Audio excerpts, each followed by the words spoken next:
Hola, bienvenido, bienvenida si es que estás al otro lado de la pantalla de este canal de Erlesiana que inauguramos hoy y que va a estar dedicado sobre todo al análisis y a la lectura pormenorizada de cuentos, de piezas que pertenecen a este género narrativo, no siempre tan bien tratado como merece. Me llamo Patricia, soy profesora de lengua castellana y literatura y antes que eso fui lectora apasionada de relato. Me entusiasma desde niña, he seguido leyendo cuentos toda mi vida e incluso me he atrevido a publicarlos. Creo que el cuento merece una lectura atenta, una lectura pormenorizada, disfrutar de los detalles, no perderse nada, estar con las antenas muy conectadas a cualquier rasgo, tanto de estilo como de contenido que pueda venirnos bien para su análisis. Convencida, además, de que cuanto más leemos, mejor leemos. Si somos capaces de dedicar un tiempo a la lectura y de ensimismarnos con ella, de sentarnos en un buen sillón de terciopelo verde como el que tengo yo y convencernos de que los textos nos dicen muchas más cosas de las que parecen, pues se puede disfrutar muchísimo en soledad o en compañía, que es lo que pretendo hacer con este canal. Así que sobre todo quiero daros las gracias a los que estáis al otro lado. Os animo a suscribiros al canal que se llama Erlesiana y también a la página vinculada a este canal en Instagram, que es Erlesiana 2026, donde colgaré también diferentes contenidos, materiales, actividades, propuestas que os pueden interesar.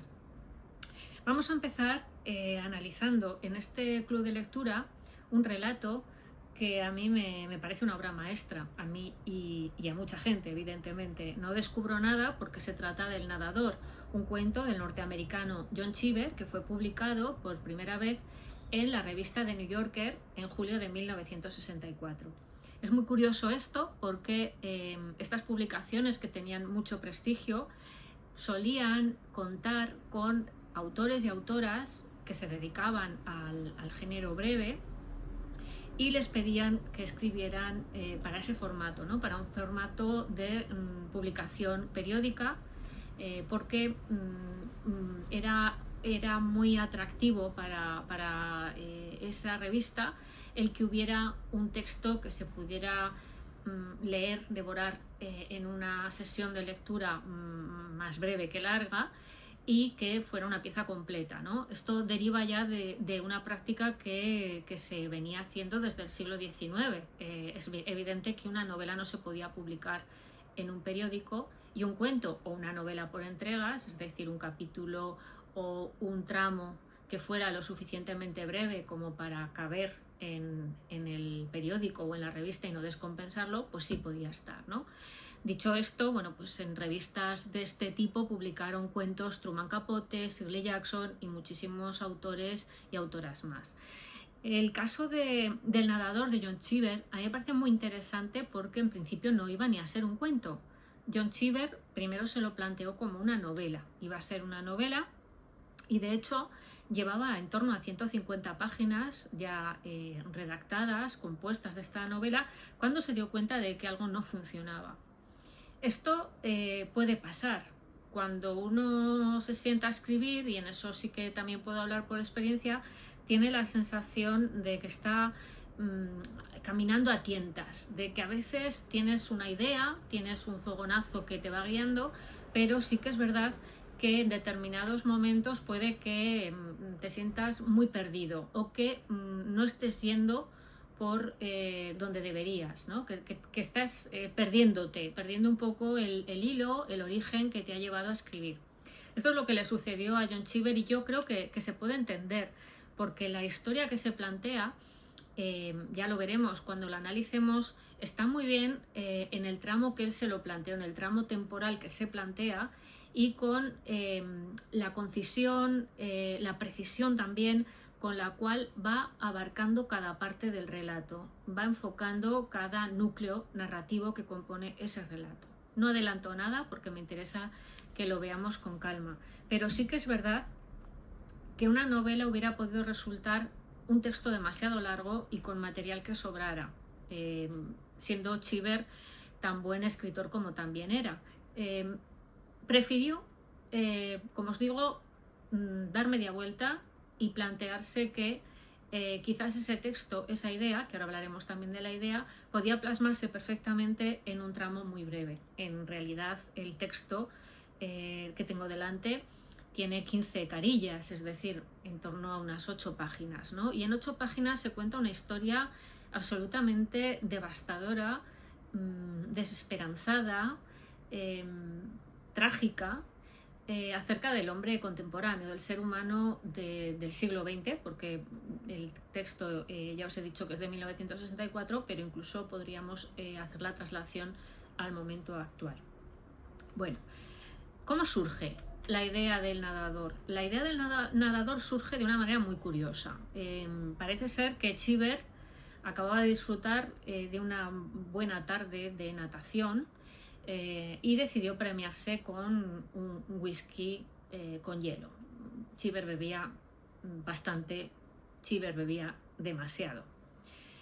El caso es que Cheever se contempló ante el espejo con su whisky todavía en bañador y por entonces tenía en torno a 50 y tantos años. Se dio cuenta de que, aunque se mantenía en forma, aunque su cuerpo todavía era vigoroso, atlético, estaba delgado, algo empezaba a ser diferente. Tuvo conciencia del paso del tiempo y en cierta forma también del fracaso que va asociado a ese paso del tiempo cuando pensamos que no hemos exprimido del todo el jugo a la vida que se nos ha dado, ¿no? Cuando pensamos que podríamos estar en otro tramo, que podríamos haber hecho muchas más cosas, que en realidad, ¿qué hemos hecho, no? Pues hombre, John Cheever era John Cheever, no era poco, pero no obstante se planteó que a partir de esa reflexión, de ese mirarse y ver que la juventud se estaba evaporando, por mucho que nadara, por mucho que intentara retenerla con él, se dio cuenta de que había en esa imagen, en esa sensación que tuvo, una historia acerca del fracaso, no solo de un ser humano como él, sino incluso de una sociedad e incluso del ideal que guía una sociedad, ¿no? Como es el caso de Estados Unidos y el sueño americano, ¿no? A mí me gusta decir que el sueño americano se ahoga en una piscina en este relato de John Cheever, y vais a ver por qué digo eso. En definitiva, John Cheever empieza a escribir esa novela se da cuenta de que bueno, pues no va a llegar a buen término, decide condensar la trama, decide centrarse en un espacio más pequeño y lo que hace es escribir un relato. Bien, y en este relato voy a hacer simplemente una breve sinopsis de lo que cuenta y también espero que no os importe. Voy a adelantar, porque imagino que todo el mundo que esté aquí sentado pues lo habrá leído ya.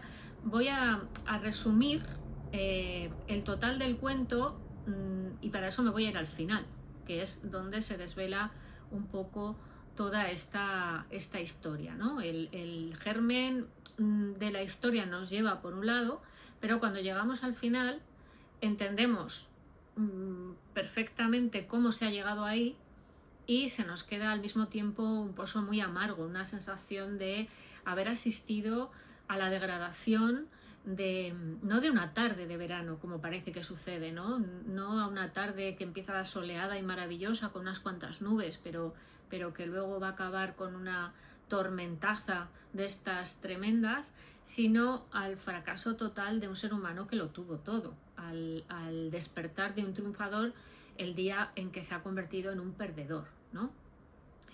Entonces, como os decía, voy a empezar resumiendo la trama. ¿Qué nos vamos a encontrar en el nadador? Pues en el nadador nos vamos a encontrar a un hombre muy atractivo que va a ser casi como el alter ego de ese John Cheever que se mira en el espejo con su vaso de hielo, su bañador y su cuerpazo.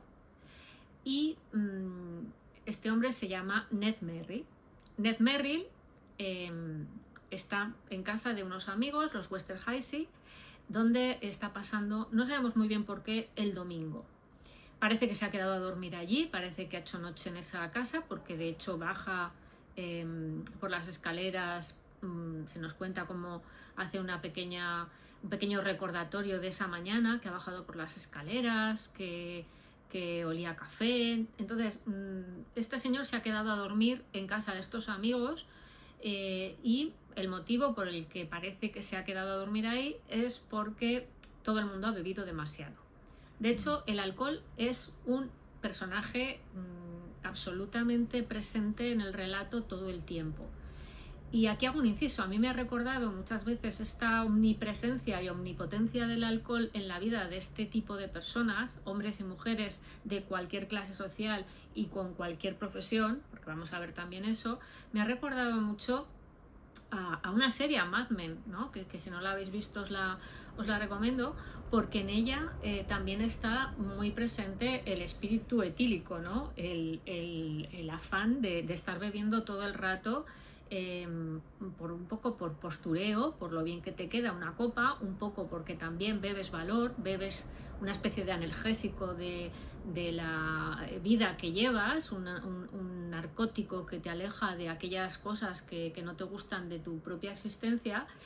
Y junto con lo fotogénico que es y lo analgésico que también resulta, ¿no? Lo anestesiante que también resulta el alcohol, pues tenemos a una sociedad que está borracha todo el tiempo, que va a trabajar. Si os acordáis, en Mad Men teníamos a personajes que iban a trabajar y tenían una camisa plegada en el cajón del escritorio, porque no pasaban ni por casa, ¿no? De beber y de irse de juerga volvían a trabajar, y así era todo el tiempo. Bebían en el trabajo, bebían en casa, bebían todo el tiempo y a todas horas. Bueno, pues ese espíritu etílico que os digo es el que va a sobrevolar todo el rato el nadador también. Sin alcohol no hay cuento, eso lo tenemos muy claro. Y hasta tal punto es así que el cuento empieza contando que todo el mundo bebió demasiado. Todo el mundo empieza diciendo ese domingo, ¿no? Esa frase la puede haber dicho cualquiera, porque desde los feligreses de la iglesia, desde el párroco, desde la gente que juega al golf, a la gente que está jugando al tenis, todo el mundo tiene la sensación de que ha bebido demasiado. Y también en casa de los Westerhazy, donde todo el mundo también se queja de un poco de la resaca. Bueno, volviendo a donde nos hemos quedado, Ned Merrill está en casa de los Westerhazy, se ha levantado allí al parecer, está pasando la tarde, está nadando, y de repente se le ocurre la brillante idea de volver a casa, a su casa, cruzando las piscinas de todo el vecindario. Se nos va a contar que Ned vive en un lugar llamado Ballet Park, y en este lugar, en este sitio en el que vive Ned, tenemos que tener en cuenta que se trata de un lugar imaginario, de un lugar que se ha inventado el propio Cheever. Es un territorio ficticio, como el que puede ser pues Macondo, como puede ser Región, como puede ser todos esos lugares que tienen un nombre en clave, que remiten a sitios que existen en la realidad, o son muy parecidos a sitios que existen en la realidad, pero que no se nombran, ¿no? Entonces, en el caso de Ned, vive en una especie de barrio residencial de gente, bueno, pues que se puede permitir primero tener una piscina en casa. Son mansiones prácticamente, organizan fiestas a discreción y juegan al golf, juegan al tenis, bueno, viven muy bien, viven una existencia muy grata y pues muy colmada de estímulos materiales, ¿no? Podríamos decir, son gente muy hedonista, gente que está muy apegada a lo material, a la socialización, a ser muy amistoso, a celebrar cenas y cócteles e invitar a los vecinos, a la gente con la que te llevas bien, etc. Ned decide volver a su casa ese domingo aciago de resaca, pues nadando, ¿no? Y lo que se plantea es no vestirse ni nada, ni llevarse ropa, sino irse en bañador y descalzo e ir atravesando un número concreto de piscinas, y eso es lo que va a hacer. Va a atravesar las piscinas bueno, en total van a ser 17 piscinas las que va a cruzar, incluyendo, porque ya se marca él mismo su itinerario mental, incluyendo la piscina pública, ¿de acuerdo? Que está en medio del camino. Entonces, claro, nos vamos a ir encontrando con Ned, que va nadando, y al principio, bueno, pues tiene un espíritu absolutamente heroico, ¿no? Se siente como un cartógrafo, se siente como un peregrino, se siente un explorador, un aventurero, el no va más, ¿no? Es Ulises reencarnado en hombre contemporáneo. Conforme va avanzando en ese nadar hacia casa, atravesando pues un espacio acuático domesticado como es la piscina, y que da cuenta de un prestigio, de un estatus social. Conforme va atravesando las piscinas que le van separando de su casa, van a suceder varias cosas. Primero, bueno, pues que Ned va a encontrarse con personas a las que conoce, con las que tiene un trato cordial, a cuyas fiestas asiste, que invita también a sus fiestas a esas personas, a esos dueños de diferentes residencias, y durante un tiempo tenemos la sensación de que, bueno, es una aventura extraña, es una aventura muy ingeniosa también, pero que nace de una ocurrencia, ¿no? Del propio hartazgo, de la propia banalidad de la existencia, de esas tardes de verano que no se acaban y que se te ocurre hacer algo por romper un poco la propia rutina. Ned es lo que va a hacer, va a ir nadando, y durante un tiempo, como os decía, vamos a tener la sensación de que todo va bien. Pero en un momento dado, en un momento determinado, van a ocurrir dos cosas. Yo creo que es una macro cosa, podríamos decir, una circunstancia que va a afectar a lo que sería la atmósfera del relato, que es que se desata una tormenta, y a partir de que se desata esa tormenta, que digamos que está en un nivel estructural más alto, más general, luego van a ir sucediendo, o va a ir escanciando muy bien Cheever a lo largo de la narración, otras cosas que van a ir ocurriendo, pero que tienen que ver ya con el propio contacto, con la interacción que hay entre los personajes. Y es que en algunas casas a cuya piscina va Ned a nadar, se las encuentra vacías, se las encuentra en estado de abandono o en estado ya directamente ruinoso, como si allí ya no viviera gente, como si las hubieran abandonado, se hubieran tenido que ir, y de hecho en una de ellas va a encontrar el cartel que señala que esa casa está en venta. Bien, digamos que con esto lo que percibes como lector o como lectora es que se está ensombreciendo, se está oscureciendo, se está entristeciendo también el relato. De ser un canto al verano, un canto a la vida, a la belleza, al amor, al deseo, se va a convertir en una elegía del verano, en una elegía del tiempo medio entre la primavera y todavía a cierta distancia del otoño y el invierno de la vida de un ser humano. ¿Y por qué digo esto? Pues porque bueno, Ned va a atravesar también la piscina pública, ahí va a dejar claro que es un poquito snob, que le parece fatal que huela a cloro, que le parece que tiene agua de fregadero en vez del agua de color verde claro que ha visto en las piscinas de casi todo el vecindario, o el agua zafiro directamente que tienen los búnker, ¿no? Que ya eso es el cromatismo premium en lo que tiene que ver con las piscinas. Bueno, pues la de la piscina pública le parece un horror, un caldo, un agua sucia. Pero es que además la gente nada en grupo, no puedes hacerte tus largos solo como él está acostumbrado, y además tienes que llevar una placa identificativa, con lo cual no le gusta nada la experiencia y se va de allí de alguna manera como expulsado por su propio esnovismo, ¿no? Por su propia conciencia de estar por encima de esas personas que tienen que nadar allí y así. Bueno, le ha pasado otra cosa también a Ned por el camino, que tiene que ver con este ensombrecimiento que os cuento, y es que en un momento determinado tiene que atravesar una carretera, tiene que atravesar parte de una vía de circulación porque no hay otro camino hasta la siguiente piscina, ¿no? Y ahí él ya es ridiculizado, es visto por otras personas desde coches que le dicen cosas, que le tiran objetos y que piensan que está directamente loco porque va descalzo y en bañador, y además la tarde está empeorando, ¿no? Entonces ahí ya tenemos también una percepción distinta de la que el propio Ned tenía de sí mismo, porque él está cañón, está encantado de ser tan guapo y de estar tan en buena forma física. Y aquí hago un inciso, recordad que en la película que existe también del nadador, que es de 1968, una película que dirigieron dos cineastas, Frank Perry me parece que es el primero y Sidney Pollack que es el segundo. Está protagonizada por Burt Lancaster, que era apodado en aquel momento, debido a su extraordinaria forma física, el Cuerpo, ¿no?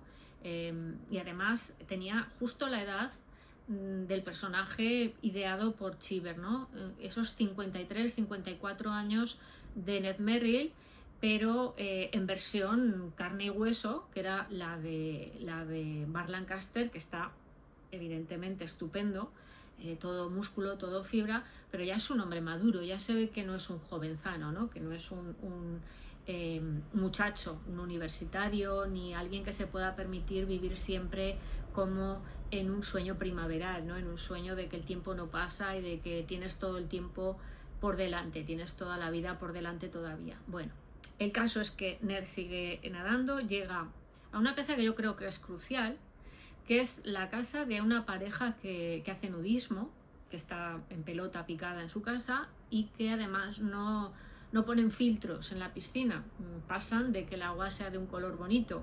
Y entonces ahí ya vamos asistiendo también a algo que es interesante, y es una especie de desnudez también de Ned, que se quita el bañador por respeto a los anfitriones, se quita el bañador para saludarlos, y por supuesto, si es posible, que le inviten a una copa, porque en todas las que ha podido de camino ha seguido bebiendo, en todas las que ha encontrado habitadas ha pedido una copa, y en casi todas le ha dado porque estaban celebrando fiestas en todas esas tardes de domingo. Y cuando llega a esta casa, bueno, pues se encuentra con su propia desnudez, se encuentra con un agua que tiene un color, se nos dice, como una especie de oro apagado, como un ocre, ¿no? Como un color que no tiene nada que ver con el color pues tan hipnótico, tan tentador que tiene el agua en las piscinas del resto de sus amigos, ¿no? Yo creo que ahí ya también hay una especie como de punto narrativo muy interesante, porque se nos está hablando de un giro, se nos está hablando de una mudanza en lo que tiene que ver con la trama, ¿no? Ahí va a suceder una toma de conciencia muy sutil, muy subliminal, por parte sobre todo de quienes estamos leyendo, de que la tarde se está torciendo mucho, pero mucho, no solo el clima, sino también lo que está sucediendo en las diferentes casas, ¿no? En las diferentes casas que se va encontrando en su camino el bueno de Ned. Bueno, sigue llegando, sigue acercándose más a su propia casa, y en la sensación de pesadumbre, la sensación pues de final, ¿no? Final de algo que ha sido muy bello, de algo que ha sido muy hermoso, se hace cada vez más intensa, se hace cada vez más evidente, cada vez más inevitable de percibir, ¿no? Más inexorable. En el caso de Ned ya no puede hacer como que no está percibiendo lo que percibe, ¿no? Y se empieza a hacer preguntas, que es una figura que va a aparecer mucho en las interrogaciones, ¿no?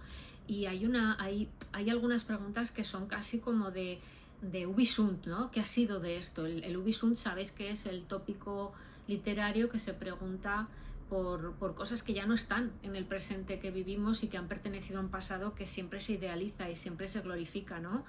Aparece muchísimo, por ejemplo, en las coplas que Jorge Manrique le dedica a la muerte de su padre, don Rodrigo, ¿no? Esa manera de mirar el mundo pretérito, el mundo que ya no está, como algo que te encantaría que todavía perdurara, y es imposible recuperarlo, es imposible volver y es imposible traerlo al presente, ¿no? Entonces, ese desánimo, ese cambio que hay, esa evolución en lo de fuera, desde el punto de vista del propio cielo, de la propia tarde, a las casas, ¿no? A los sitios que va recorriendo Ned y que digamos que están simbolizados por las piscinas. No todas las piscinas van a ser iguales, la piscina se convierte casi en un personaje fundamental de los diferentes tramos narrativos, ¿no? Ese oscurecimiento que digo afecta a lo de fuera, pero cada vez va como cayendo, ¿no? como derrumbándose más encima de Ned, llega a afectarle por dentro, y es muy curioso, porque si hiciéramos un recorrido de cómo está Ned al principio y cómo está al final, Ned al principio es un tipo que ve como de muy poca cosa a los tipos que no se saben tirar o que no entran en la piscina zambulléndose de cabeza, ¿no? Y todavía son más poquita cosa aquellos que para salir necesitan una escalerilla, ¿no? Y tienen que subir. Él se precia de tirarse como un campeón olímpico a la piscina y de salir a peso, ¿no? A pulso de la piscina gracias a sus dos fuertes brazos. Bueno, pues al final nos vamos a encontrar con que Ned ya no es capaz, ya no se tira de cabeza y tiene que usar la escalerilla para salir de la última piscina, ¿no? Y la última piscina no va a ser la de su casa, que digamos que bueno, podría haber hecho el haber puesto el broche de oro, ¿no? a su maravilloso viaje, a su pequeña odisea domesticada, con una zambullida en su piscina. Pero cuando se encuentra en su casa, y ahí ya nos solemos todos lo que va a suceder, esa casa está absolutamente cerrada, descuidada. De hecho hay un cañón, hay una caña del desagüe que cae, ¿no? Se nos dice como si fuera una varilla de paraguas, ¿no? Como si la hubieran estirado y se hubiera quedado ahí de cualquier manera e hiciera inútil el paraguas en sí. No encuentra los coches, no hay luces en la ventana, no se oye a sus hijas que él pensaba al principio del cuento que estarían en casa almorzando. No hay nada de aquello, ¿no? Y simplemente se nos han ido sembrando unos pequeños comentarios, unas pequeñas frases que les dedican algunos de estos amigos amables y otras que ya no son tan amables, pues porque han sufrido del clasismo de Ned en su tiempo y han sido rechazadas, o incluso alguna ex amante que no quiere saber nada de él precisamente porque se ha convertido en un apestado social, ¿no? Entonces, esa caída en desgracia, ese recorrido que hace Ned Merrill del verano de su vida a un otoño absolutamente oscuro, poco esperanzador, gélido, ¿no? Feo desde el punto de vista exterior, todo ese recorrido lo va a llevar a cabo en una sola tarde de verano. Esa tarde de verano va a ser la que va a cambiar absolutamente la vida de Ned. Entonces, ¿cómo podemos interpretar este relato? A eso me refería cuando os decía que yo voy a hacer una pequeña valoración sin, por supuesto, querer desmerecer ninguna de las que se puedan hacer, porque mientras nos apoyemos en elementos del texto, yo creo que muchas lecturas están autorizadas, ¿no? en el cuento, en cualquier cuento. Hay cuentos que tienen unas interpretaciones muy abiertas, que el autor o la autora no ha pretendido en modo alguno sentar cátedra, sino que necesita y le gusta que sean los lectores quienes participen como sujetos activos y completen las piezas del puzzle que faltan, ¿no? Los silencios que son tan expresivos en el cuento. Yo definiría este relato como un embeleco. Este relato es un espejismo, es una especie de castillo de humo que se levanta ante nuestros ojos gracias a la prodigiosa técnica de John Cheever y una intuición que le llevó a saber que de una imagen suya en el espejo podía surgir la historia que refleja la caída en desgracia de toda una sociedad que cree demasiado en lo material, ¿no? que cree demasiado en que todo eres lo que tienes, eres aquello que has sabido comprarte, que has sabido poner a tu alrededor en casa como si fueran trofeos, ¿no? Y ahí vamos a contar también tener una mujer guapa, tener unas hijas maravillosas, tener carisma, tener pues una belleza física que te va a acompañar y que te va a abrir puertas, que es todo lo que tenía Ned, eso pensamos al principio del relato, ¿no? Entonces, este maravilloso despliegue de la digamos, vida perfecta de alguien que va cayendo, se va desmoronando delante de nosotros conforme vamos avanzando en la lectura, a mí me parece una auténtica maravilla, una crítica acerada, precisa, contundente a esa forma de entender que el mundo es simplemente un disfrute de lo material, y que centrándote en eso has conseguido el objetivo más loable y maravilloso, ¿no? Entonces, a mí me parece que eso es de lo que nos está hablando Cheever, de un hombre que tenía todo lo que había que tener y lo pierde todo. Y cuando lo pierdes todo, te expulsan del paraíso. Ya lo máximo que vas a encontrar es un poco de piedad, como le sucede en casa de estos dos vecinos ancianos que son nudistas, que son los que le tratan con más amabilidad, ¿no? Que son los piadosos, los que ya nos empiezan a dejar ver, por una frase que le dicen, que aquí las cosas no son lo que parecen, ¿no? Y yo creo que eso es muy, muy interesante. Bueno, después de esto, que yo creo que es un poco contextualizar el relato, entender de qué trata, hacia dónde nos lleva, qué maravilla, ¿no? En 8 páginas ser capaz de contar todo lo que cuenta Cheever de una manera tan elegante, tan poco artificiosa, con una prosa limpísima, con una agilidad también, y luego cómo es capaz de sembrar en determinados momentos esas pistas para que vayamos teniendo cierta precaución al leer. Ya no todo es tan bonito, tan esperanzador, tan verde claro, ¿no? Como parecía al principio. Bueno, dicho esto, sí que me gustaría que comentáramos también algunos aspectos que os pueden venir bien, no solo a los que os gusta leer relato y queréis ser más capaces, tener más fácil a lo mejor la comprensión íntegra de muchas cosas que se nos pasan desapercibidas si no les prestamos una atención pues muy focalizada. Pues algunos aspectos digo que a mí me parecen muy interesantes, ¿no? Y que quizás a los que también escribís os pueden ayudar. Antes de nada, es un consejo que yo os doy.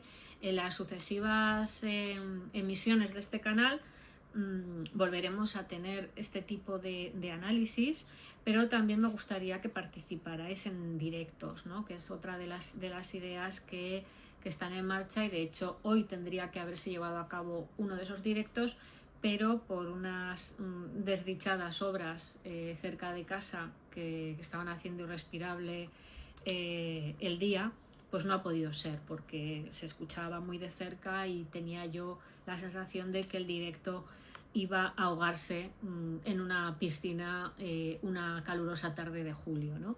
Entonces, como no ha podido ser y será así en otras ocasiones, sí que os aconsejo que por un lado os pertrechéis de un cuaderno en el cual sin ningún tipo de concesión a la vagancia, convencidísimos y convencidísimas de que lo que queremos hacer es leer bien y entenderlo todo, apuntéis todas aquellas cosas que os parezcan interesantes del relato. Y en este sentido pensamos muchas veces que nos vamos a acordar de lo que hemos leído y nos ha gustado mucho, pero no es así. Se nos olvidan las cosas, se nos olvidan de toda la vida, porque lo que oímos o lo que leemos pero no interiorizamos, pero no mecanizamos mediante la escritura, nos dura menos en el recuerdo que aquello que sí.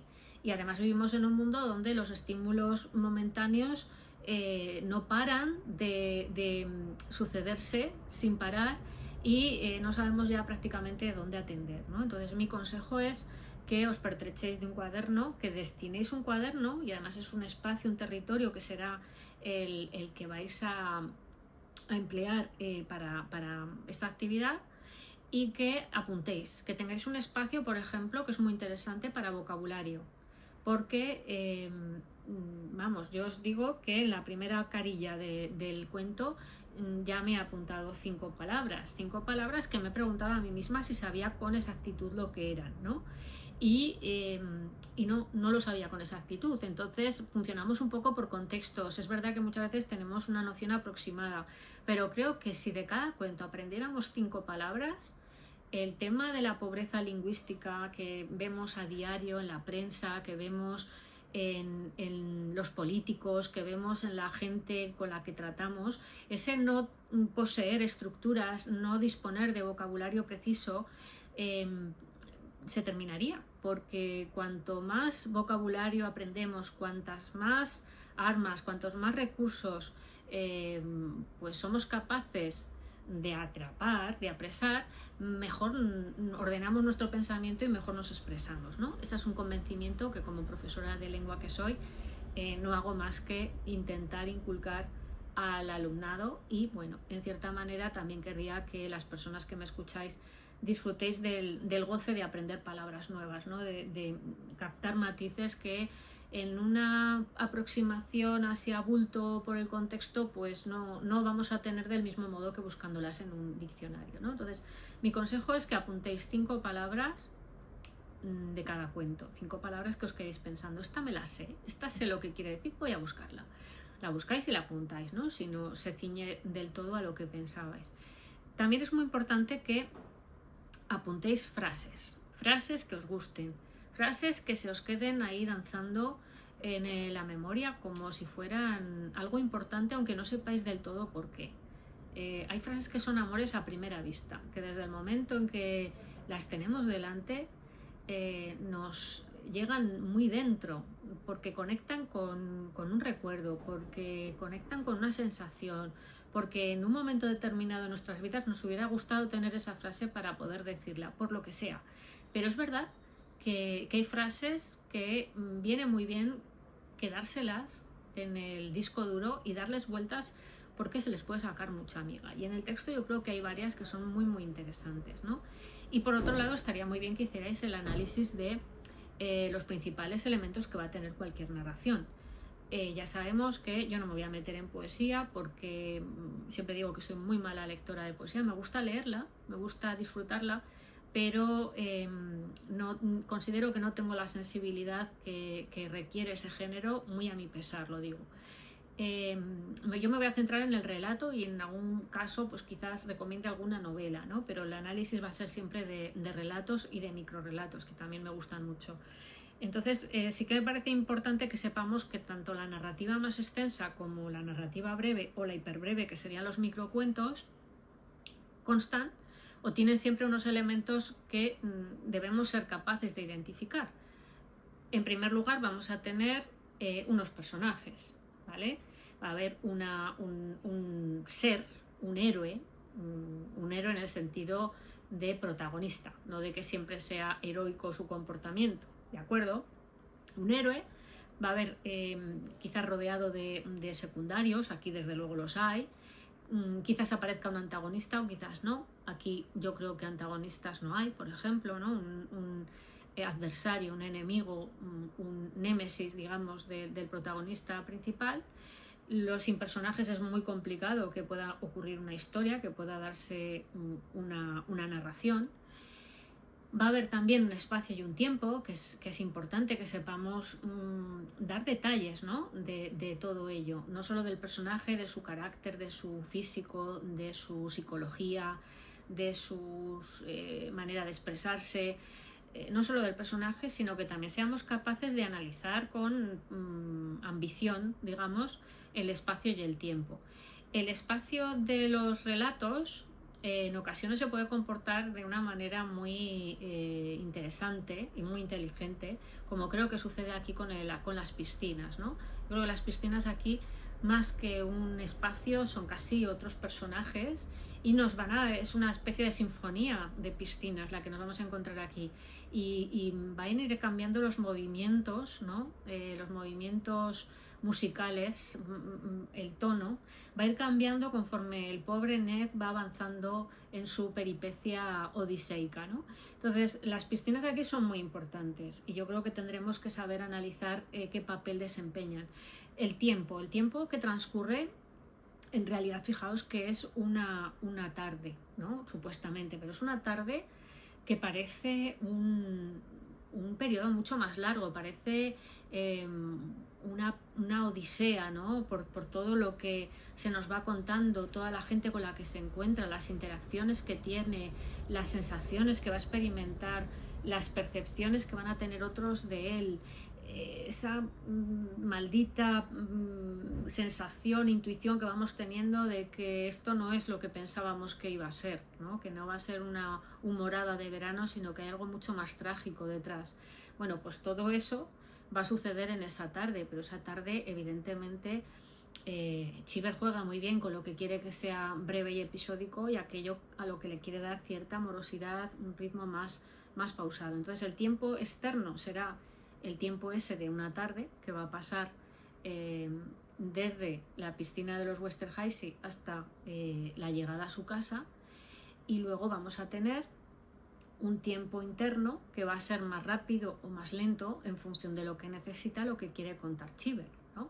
Y esa es lo que nos pasa muchas veces con determinadas vivencias.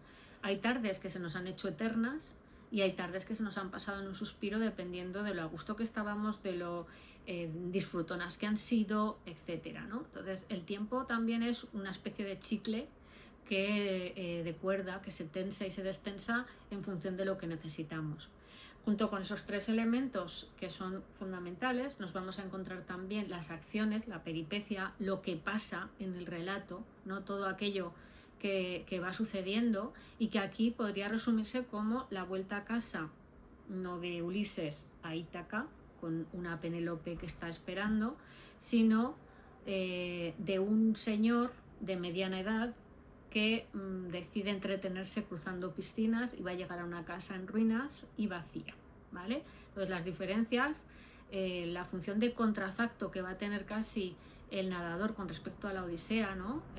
Esa aventura del griego marinero, del griego que tiene que conquistar territorios y para ello se tiene que adentrar en el mar, tiene que desafiar al más indómito de los elementos, tiene que enfrentarse a todo tipo de criaturas, ¿vale? Van a aparecer cíclopes, va a aparecer el reino de los muertos, van a aparecer monstruos con varias cabezas, magas que convierten a los marineros en cerdos, van a aparecer ninfas que se van a enamorar irremediablemente, ¿no? del marinero. Pasan muchísimas cosas en una peripecia marítima y uno nunca tiene el control sobre ellas. En cambio, se supone que si estás nadando en agua domesticada, como son estas piscinitas suburbiales, ¿verdad? Pues vamos a llegar a la orilla. Pensamos que sí, pero casi es más traumática la vuelta de Ned que la de Ulises. Ned no tiene ni perro que le reciba, ¿no? Entonces es muy curioso cómo se está jugando con el esquema mítico del viaje, pero el viaje no va a ser aquí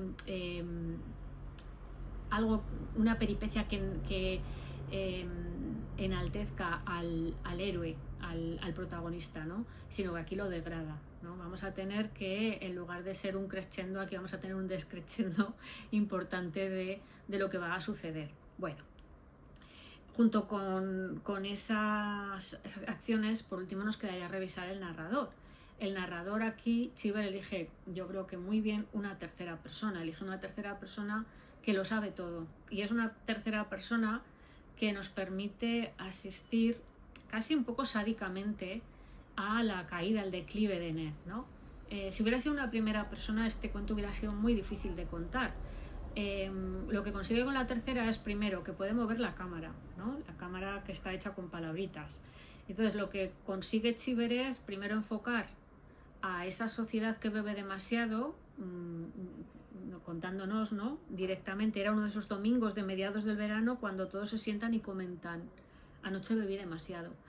De esa manera, con ese mantra, con esa especie de frase, de ese titular, va a ir digamos, colándose en diferentes corros sociales y nos va a quedar clarísimo que allí bebe todo el mundo, bebe todo Dios, pero incluido el párroco. Entonces, beben todos y todos han normalizado que beber es normal, ¿de acuerdo?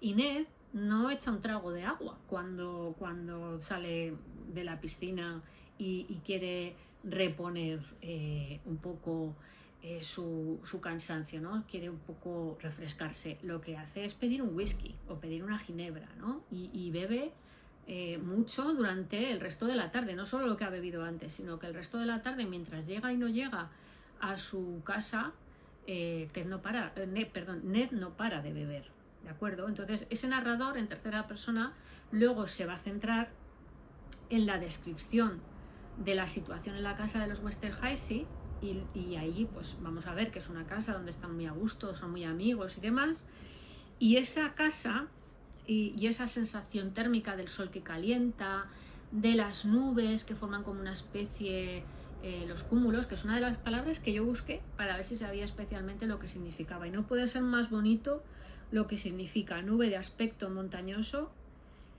y que además, a ver si lo entiendo lo que he puesto aquí, nube de aspecto montañoso típica del verano, que eso es muy interesante, y que suele darse a baja altura. Entonces es una nube de aspecto montañoso, y de hecho mirarla les va a parecer a algunos de los personajes, este narrador nos dice que ves como ver una ciudad, como ver Lisboa en concreto, ¿no?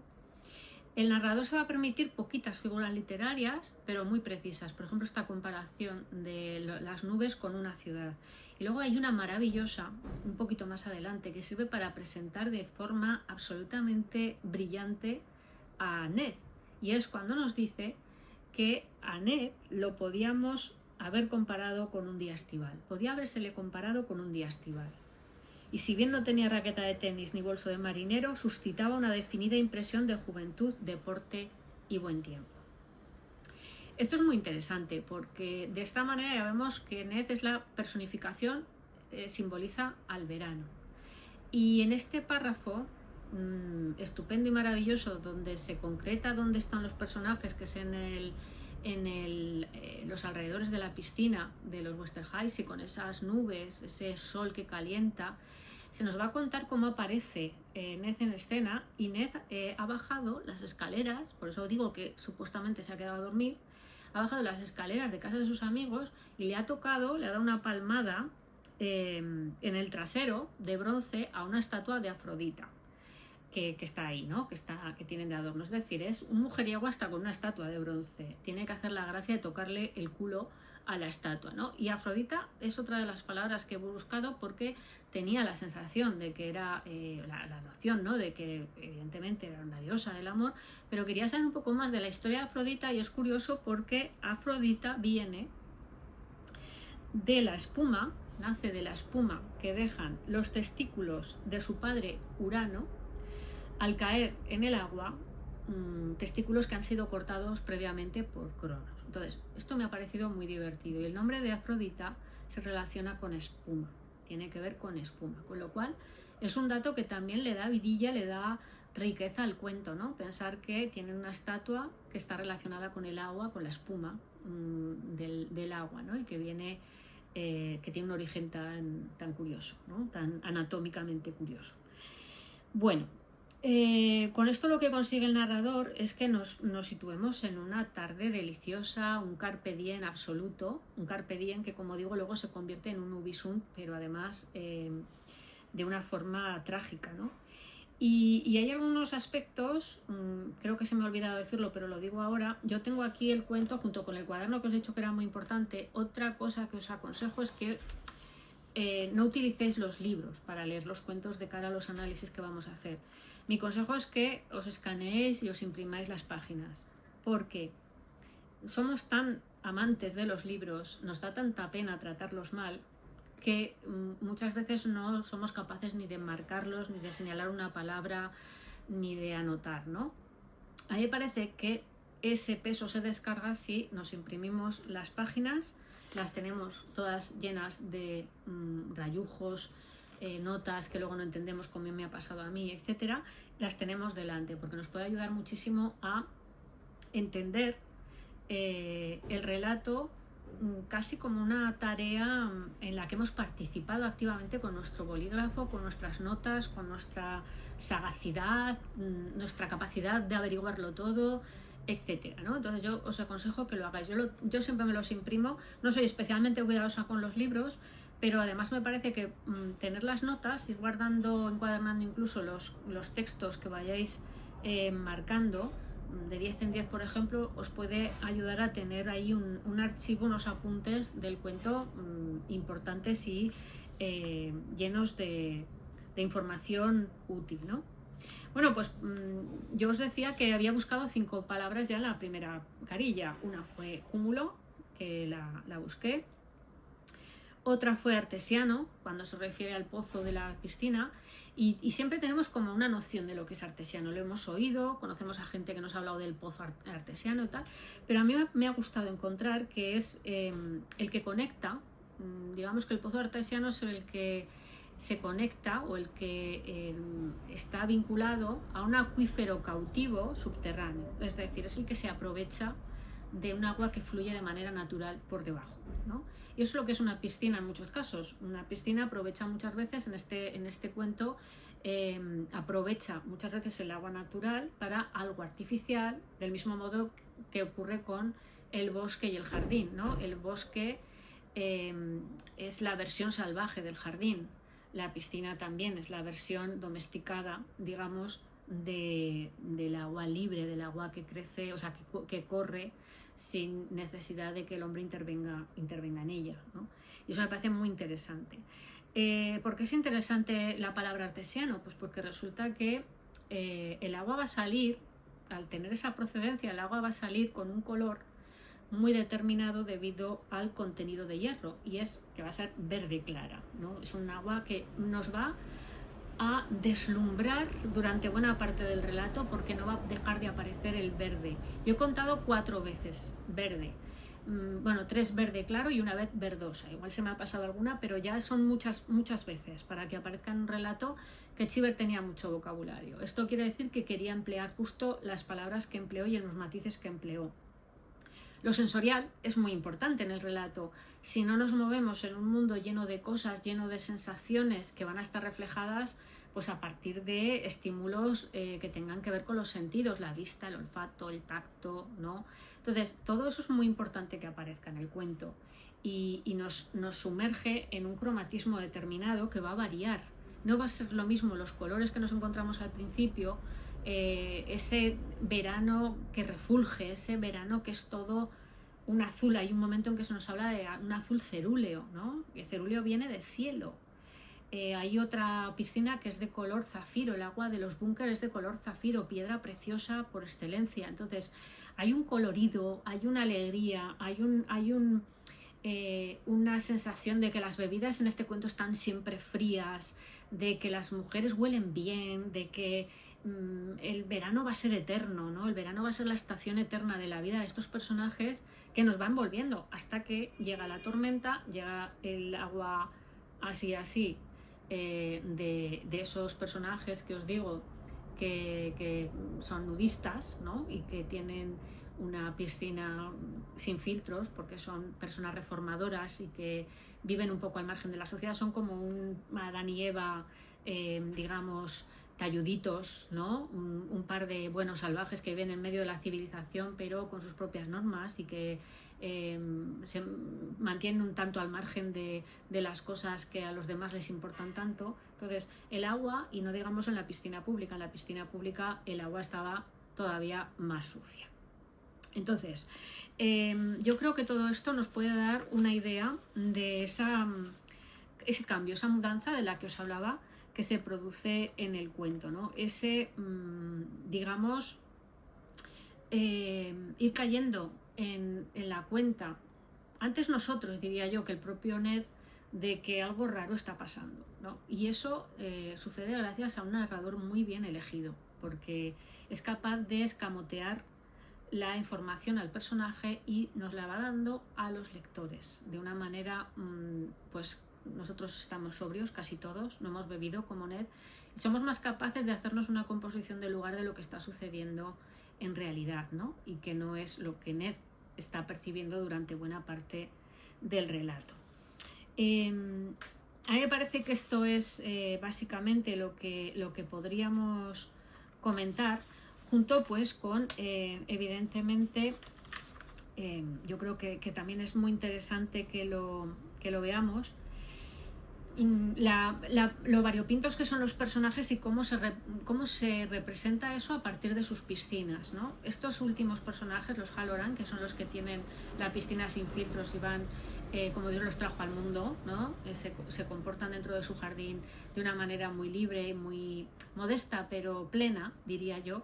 Son muy diferentes a los otros personajes que están de tiros largos todo el tiempo. Se nos cuentan los rituales sociales, cómo se besan las mujeres, cómo se dan las manos, ¿no? Las mujeres con los hombres. La diferencia también de un personaje muy muy secundario, un camarero, que hay un camarero guapo, sonriente, amable en una de las fiestas, pero hay otro que ya trata a Ned de una forma muy malcarada, como si pensara que no es del mismo nivel social que el resto de los invitados.